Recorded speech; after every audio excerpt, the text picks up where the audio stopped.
నవరాత్రులలో మొదటి అవతారం బాలా త్రిపుర సుందరి. భండపుత్ర వధోద్యుక్త బాలా విక్రమ నందిత అంటే భండాసురుని కుమారుల్ని జయించిన బాల అని అర్థం.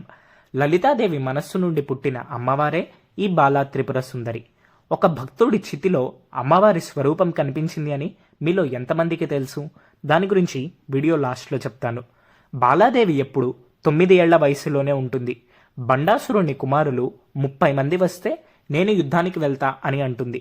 అప్పుడు లలితాదేవి, వద్దులే శ్యామల, వారాహి, సంపత్కరి వాళ్ళు ఉన్నారు కదా, చూసుకుంటారు, చిన్నపిల్లవి నువ్వెందుకు అని అంటుంది.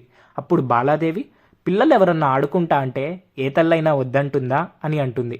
అప్పుడు 1000 హంసలతో ఉన్న ఒక రథాన్ని ఇచ్చి బాలాదేవిని యుద్ధానికి పంపించింది. నారాయణ అస్త్రం వేసి 200 అక్షోహిణి సైన్యాన్ని బూడిద చేసేసింది బాలా త్రిపుర సుందరి. అర్ధచంద్రాకారంలో ఉన్న ఒక బాణాన్ని తీసి 30 మంది భండాసుర కుమారుల్ని ఒకేసారి చంపేసింది. శ్యామల, వారాహి దేవులు చూసి దండం పెట్టేశారు, చిన్నదైనా కానీ లలితాదేవితో సమానంగా పోరాడింది అని. మీకు ఒక భక్తుడి గురించి చెప్తా అన్నా కదా, ఆయనే తాడేపల్లి రాఘవనారాయణ శాస్త్రి గారు. బాలాదేవి ఉపాసకులు. వాళ్ల ఇంట్లో ఎన్నోసార్లు అమ్మవారు చిన్నపిల్లగా దర్శనమిచ్చింది. ఆయన రోజుకి 27 సార్లు లలితా సహస్రనామం చదివేవాళ్ళు.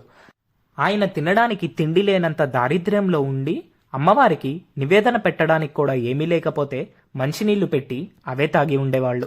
అమ్మ కనిపించి ఆయన దారిద్ర్యమంతా తీసేసింది.